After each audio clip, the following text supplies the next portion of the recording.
Praise the lord. పిల్లరా, ఈ యొక్క ఉదయకాల సమయంలో దేవుని వాక్యాన్ని చదువుకుందాం.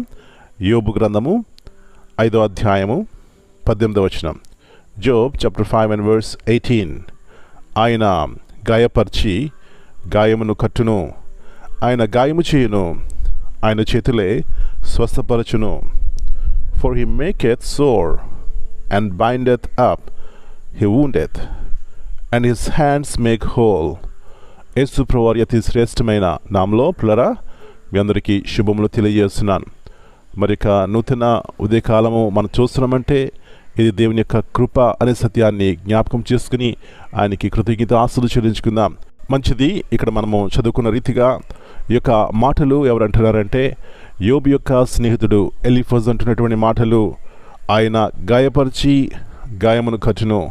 నా ప్రియుడా, నా ప్రియ సహోదరి, ఉదయకాల సమయంలో ఏ గాయం చేత ఏ బాధ చేత మనం ఉన్నా అది దేవుని తెలుసు అనే సత్యాన్ని గుర్తించి విశ్వాసము కలిగి, ప్రభువా నీవు నా గాయమును కట్టువాడువు, నా బాధ నుంచి తొలగించేవాడువు, మిమ్మల్ని ప్రేమించి మీ కొరకు జీవించాలని ఆశ నాకు ఉంది అని చిన్న ప్రార్థన చేస్తే పిల్లరా ఆయన గాయం కట్టేవాడై ఉన్నాడు. మన యొక్క ప్రతి అవసరత తీర్చేవాడై ఉన్నాడు. తర్వాత చూసినట్లయితే ఆయన చేతులే స్వస్థపరచును. అబ్బా, ఎలాంటి ప్రేమగల దేవుడు అండి మన దేవుడు.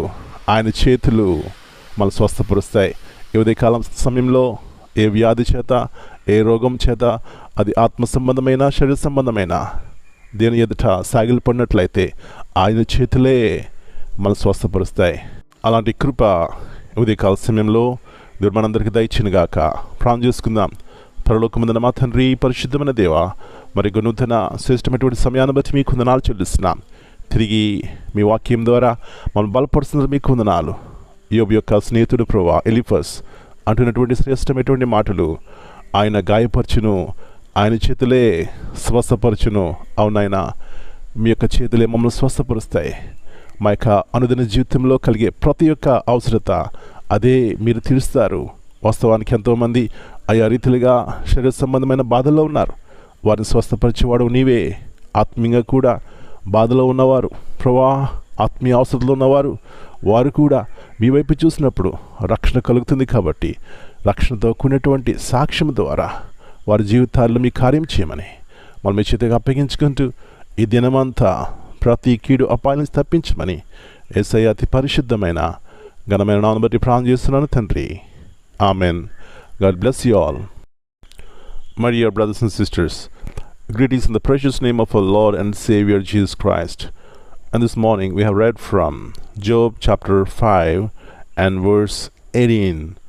God may allow pain or suffering in our lives, but He also brings healing and restoration.